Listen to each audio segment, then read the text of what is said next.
Hi everyone, I hope you all are doing well and all of you are safe and healthy.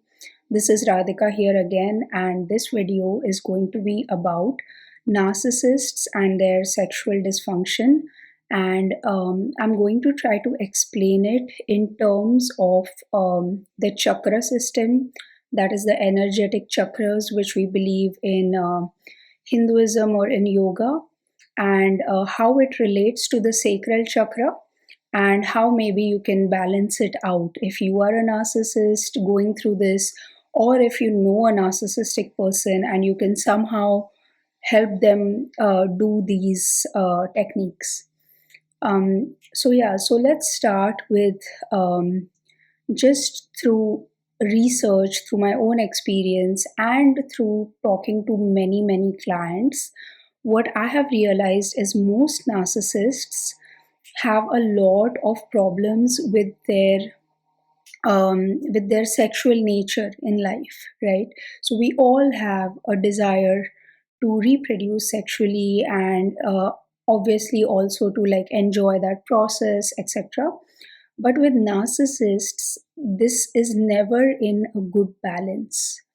Either it's on the extremes. So there are narcissists who do not like to do this at all, who are very like they don't want anyone touching them or being near them or being intimate with them in any way. And then they have various different ways in which they kind of like reduce this sexual tension that comes within them. And then on the other extreme are people who will sleep around a lot, who will have a lot of sexual intercourse with people, who will flirt a lot. Everything becomes sexual to them. Every interaction is about getting some sort of a sexual pleasure out of it. So these are the two extremes, right? So if someone is in the middle, they can enjoy a healthy and good sexual life, which starts at the right time when it should start and ends at the right time when it should end, right? But because of the imbalances, we also have news of, very old people exploiting very young kids, even popes and other people who are in very high religious authorities doing such disgusting acts on, very underage kids, or women who are vulnerable, or other men who are vulnerable also, right? So basically, when it is in out of balance, it creates a lot of social issues and it spreads a lot of trauma to the people who are at the receiving end of the sexual dysfunction. So now let's go back to the chakra system. So in the chakra system, the second chakra from the bottom, which is the sacral chakra, or it's also called as the Swadhisthana chakra, is responsible for the phase where a human being or a living being starts using its surroundings, right, for survival.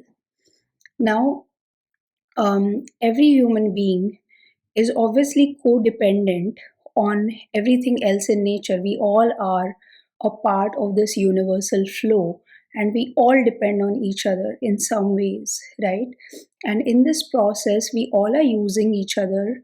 And if it is in balance, it is a use. But if it is extreme, it becomes exploitation. Or if it is no, in the other extreme, it becomes underutilization, right? So both of these cause the Swadhisthana chakra to go out of balance.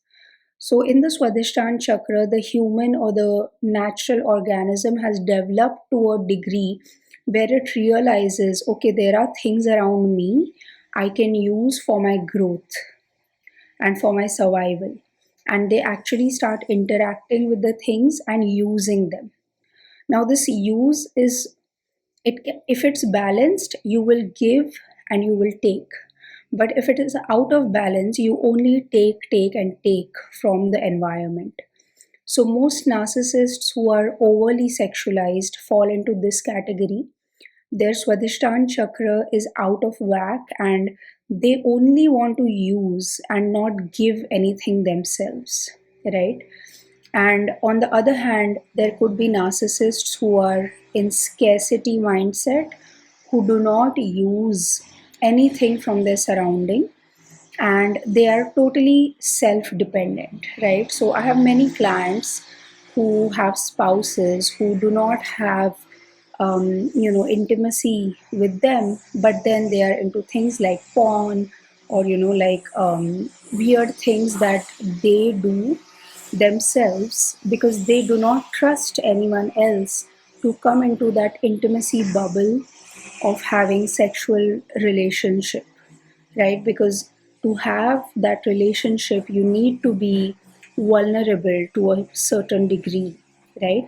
So these narcissists are then on the other side of the spectrum, where they absolutely cut off all interaction with the outside world for sexual intimacy, and they are all into themselves. So obviously, I don't want to, like, I'm not trying to smudge a whole country, but from all the research and the things that I have done, I have found out that Japan is a country where a lot of people are living this way. They do not trust others, and that's because they have a lot of trauma in themselves after, like World War II, and they were never able to like form that sort of a trust with humanity. And it is quite natural, right? If uh, you have been destroyed so badly in the world, how are you going to trust the world again? And it kind of shows in the normal public there, where they don't trust others.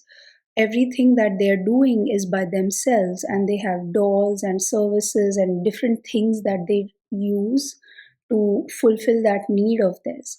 So it's actually really sad, because it cannot really replace the intimacy you feel with another human being. And even if the human being disappoints you, you kind of grow together and learn together and evolve together. So it's kind of sad that some people miss out on all of that because of these dysfunctions.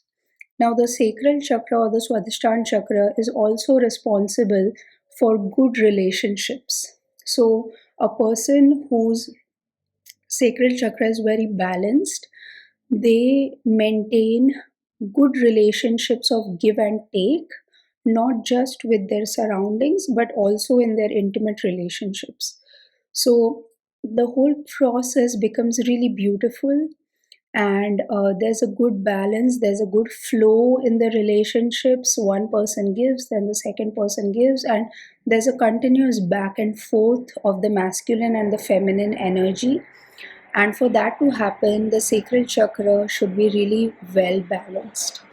Now, some tips on how you can balance your sacral chakra are: one, you can do something called as Gomukh Asan. You can look it up. It's called the cow's pose, also, I think, in English. Another thing you can do for the sacral chakra balancing is you can try to go near a water body that has flowing water, like a river or even a big lake is fine, but nothing like too stagnant, not like a pond, but something like a lake, or um, ocean, or go out in the rain or in a swimming pool, etc. So basically, when things get stagnant and they get stuck, you need to let them go. So, the whole process of sacral chakra balancing is to let things go and to establish a good give and take with people and the surroundings around you. So, as we know, narcissists often themselves have extreme wounding that comes from their childhood. And it's so deep inside them that many of them don't even know they have been wounded. A lot of narcissists are always trying to convince themselves and others that they had very good childhoods. And, they will always look down on people who say bad things about their family, or, who complain about stuff. So, a lot of narcissists want to stay in this la la land where everything is good, about their childhood, but the reality is they have been affected in some way with some trauma in their childhood, due to which they are not able to let the trauma go, and that is what has been affecting them very, very deeply. So for these narcissists, it is very important that they realize this and heal the trauma that they have been through in their childhood and let it go. So obviously, if you talk to the narcissist, they might say no. But if it is your spouse or if it is someone you care about, right, and you want to fix this for them, and it need not be in a very high degree. It could be like a medium degree of narcissistic traits or narcissistic behavior that you see in your spouse. You can just take them swimming, like 2 times in a week, and you don't really have to tell them the details of everything, but just try to see the change in their behavior. The more they go into the water body, the more they like let things go, because in the water, when you're enjoying and relaxing, your body kind of expands a bit and you're actually able to let go of a lot of things. So it's really good when you do this for your spouse, because not everyone is on the far end of the spectrum. You can actually help your spouse evolve, if because we all have had trauma in our childhoods. No one has had a trauma free childhood. So that is one way. Another way can be practicing an art form which is movement based. So you can do dancing. Dancing is also a way of releasing a lot of stuff. You could also do like things like Zumba. You could also go for a run, maybe, like release some of the things that you're feeling while running. You can talk to your partner, that might also help. So these things are actually pretty curable. You just need to know where they are coming from and how to heal them. Another way is eat more orange in your diet. So anything orange like carrots, oranges, sweet potato, pumpkins, etc. Because orange is the color of the sacral chakra, and orange foods really help your sacral chakra a lot. Now, the only thing is, the sacral chakra is also related to habits.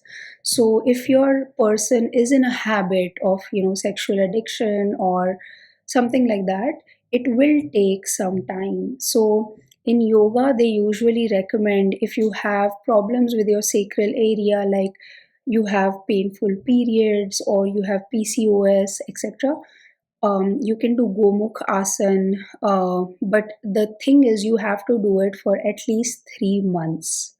So at least try it for 3 whole months. You can skip days, but you have to do it continuously for 3 months. Say you do it 3 times in a week, that's fine, or 4 times in a week, that's fine. But do it for 3 months. Even this thing that I told you of singing, dancing, going swimming, going near water bodies, it's not like you will go once and it's going to cure everything. So try to do it for at least 3 months, because that's how long a habit takes to break or form. So try it out and see if that works. And hopefully, this video helped you in some way. As always, I wish you all a lot of love and a lot of light. Thank you. Bye.